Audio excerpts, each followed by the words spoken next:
کے پہلے 10 دن ابھی چل رہے ہیں. آج 5ویں تاریخ ہے اور اللہ تعالیٰ نے ان 10 دنوں میں جو فضیلتیں رکھی ہیں ان کا کچھ بیان میں نے پچھلے جمعہ میں کیا تھا، جس کا خلاصہ یہ ہے کہ حدیث میں رسول کریم صلی اللہ علیہ وسلم کا یہ ارشاد مروی ہے کہ اللہ تعالیٰ کو کسی بھی دن میں اپنی عبادت کرنا اتنا زیادہ محبوب نہیں ہے جتنا ان 10 دنوں میں. ہر قسم کی عبادت کی فضیلت ان 10 دنوں میں بڑھ جاتی ہے. خاص طور پر دن میں روزہ رکھنا، رات کے وقت میں جتنا ہو سکے اللہ تعالیٰ کے حضور حاضر ہو کر نمازیں پڑھنا، صدقہ خیرات کرنا، اور حدیث میں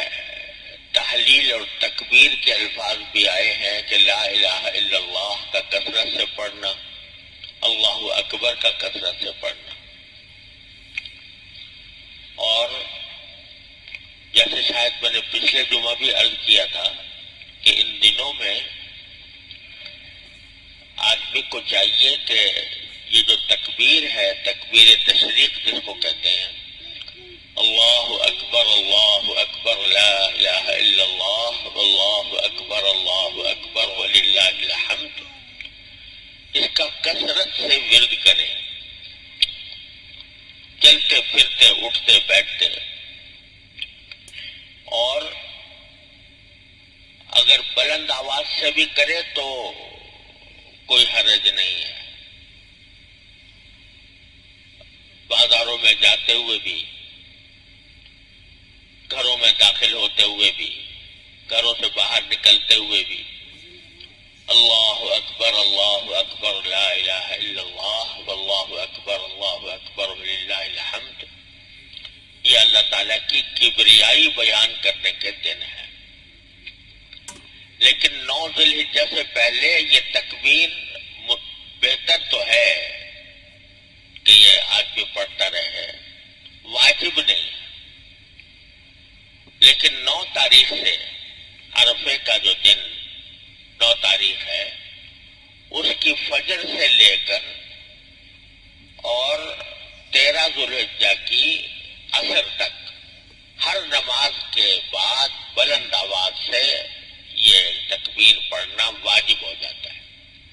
اللہ اکبر لا الہ الا اللہ اللہ اکبر وللہ الحمد. اور اس کو بلند آواز سے پڑھنا ہی ضروری ہے. چنانچہ مسجد کے اندر جب یہ تکبیرات تشریق کا وقت آئے تو سب کو بلند آواز سے پڑھنا چاہیے، یہاں تک کہ مسجد گونج اٹھے تکبیرات سے. اللہ تبارک و تعالیٰ نے ان 10 دنوں میں سے ہر ایک دن کی فضیلت رکھی ہے. ابھی آج ہمارے ہاں 5 تاریخ ہے،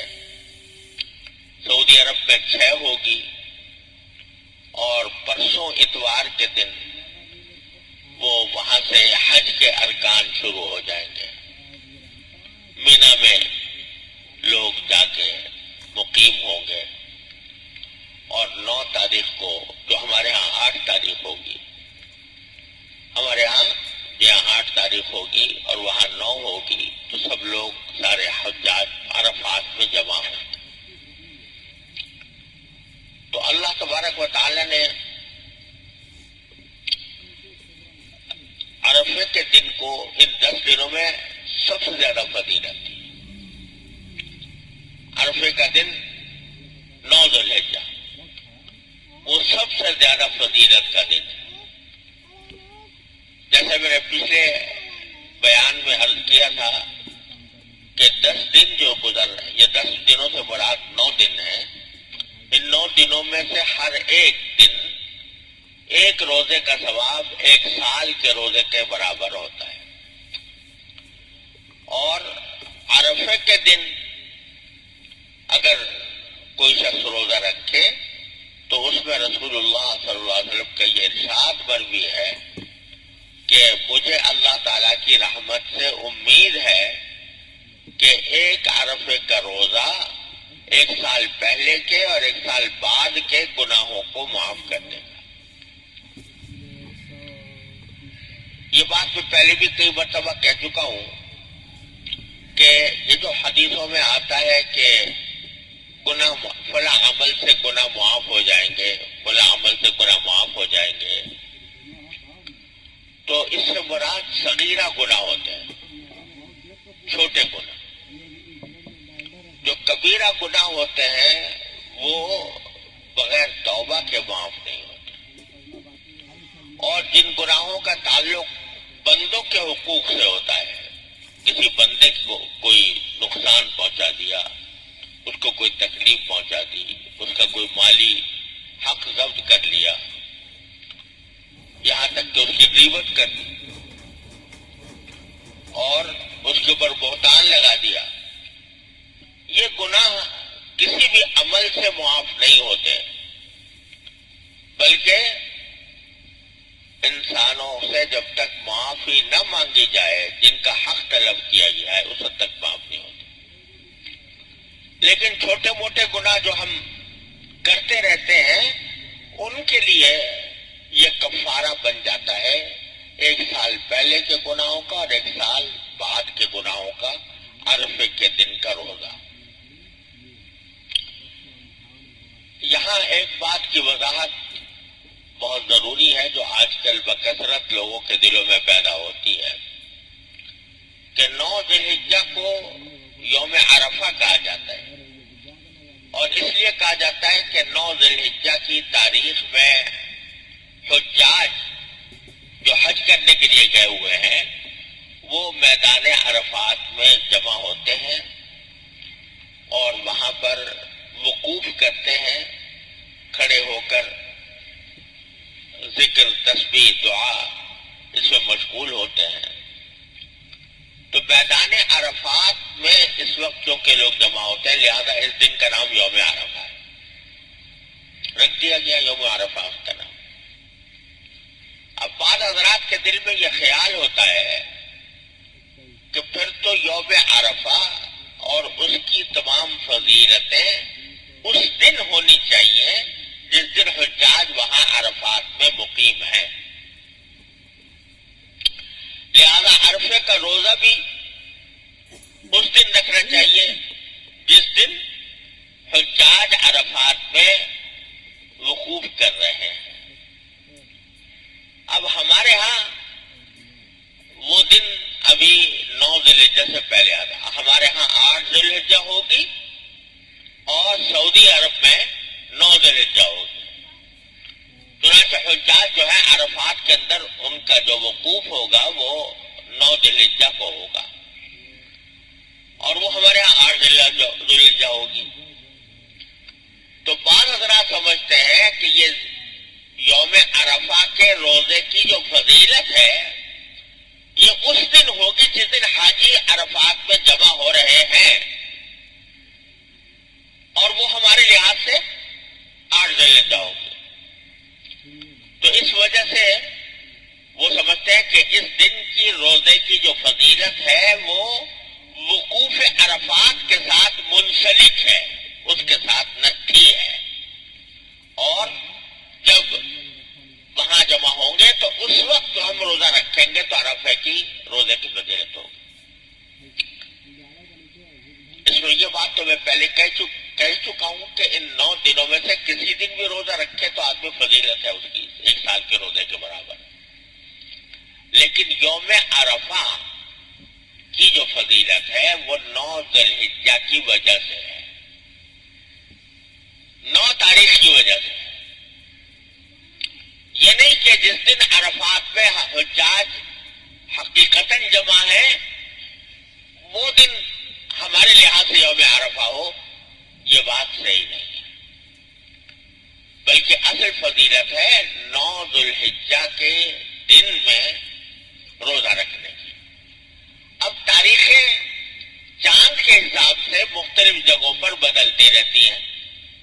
جہاں چاند نظر آ گیا پہلے، وہاں ذو الحجہ پہلے شروع ہو گیا۔ عام طور سے سعودی عرب میں ایسا ہی ہوتا ہے کہ چاند پہلے نظر آ جاتا ہے تو ان کا ایک دن، عید بھی ایک دن پہلے ہوتی ہے، رمضان بھی ایک دن پہلے شروع ہوتا ہے اکثر و بیشتر، الا ماشاء اللہ۔ تو اب ہم مکلف ہیں اس بات کے کہ ہم اپنی رویت کے حساب سے، جس دن ہمیں جو چاند نظر آیا اس کے حساب سے جو ہماری تاریخ چل رہی ہے، اس میں جب 9 ذو الحجہ کا دن آئے گا تو ہمیں وہ ہمارے لحاظ سے وہ دن ہوگا عرفے کا دن، اور جب ہمارے لحاظ سے وہ عرفے کا دن ہوگا، نام ہو اس کا نام عرفہ، نام یوم عرفہ رکھ دیں کہ 9 ذو الحجہ اصل مقصود ہے، تو 9 ذو الحجہ ہمارے یہاں جس دن واقع ہوگی اس دن کا روزے کا وہی حکم ہوگا انشاءاللہ جو عرفات یوم عرفہ کے روزے کا حکم ہوتا ہے، اس کی جو فضیلت ہے وہ اس دن حاصل ہوگی۔ اس کو سمجھنے کے لیے یہ جو بعض لوگ کہتے ہیں نا کہ عرفے کی فضیلت، یوم عرفہ کی فضیلت، یعنی اس کے روزے کی فضیلت وہ عرفات میں وقوف کی وجہ سے ہے، اور جب ہمارے ہاں وقوف عرفات اس دن نہیں ہو رہا، پہلے ہو چکا ہے، تو پھر پہلے رکھنا چاہیے، بعد میں نہیں۔ یہ بات اس لیے درست نہیں ہے کہ میں نے جیسے عرض کیا فضیلت 9 ذو الحجہ کی وجہ سے ہے، عرفات کے وقوف کی وجہ سے نہیں ہے۔ کیوں؟ اس لیے کہ جو حاجی ہے اور عرفات کا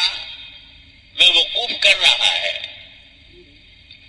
اس کو تو رسول کریم صلی اللہ علیہ وسلم نے روزہ رکھنے سے منع کیا ہے۔ یہ فرمایا تھا کہ حجاج یوم عرفہ میں، عرفات کے دن میں روزہ نہ رکھے تو بہتر ہے، اور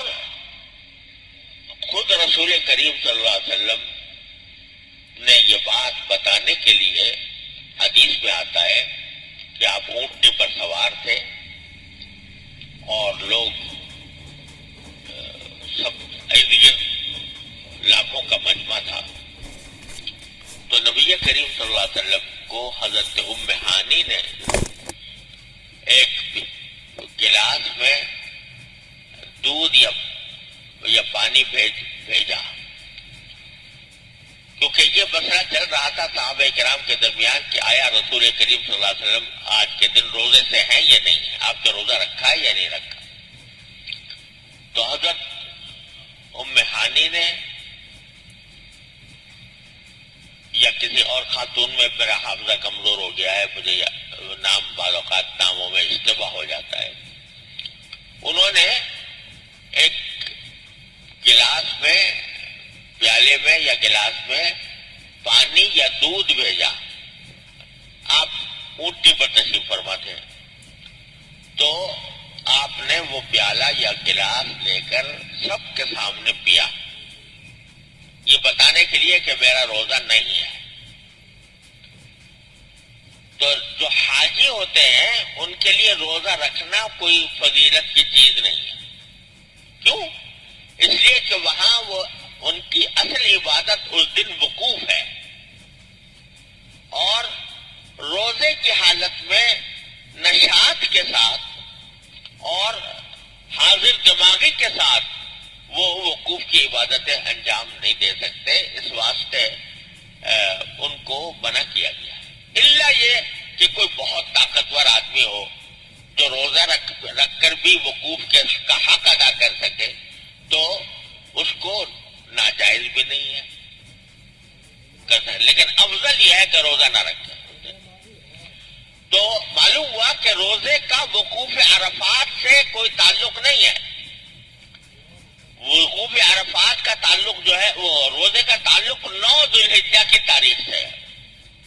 تو اب 9 ذوالحجہ کی تاریخ جس جگہ جب آئے گی انشاءاللہ روزہ اس دن کا کی فضیلت روزے کی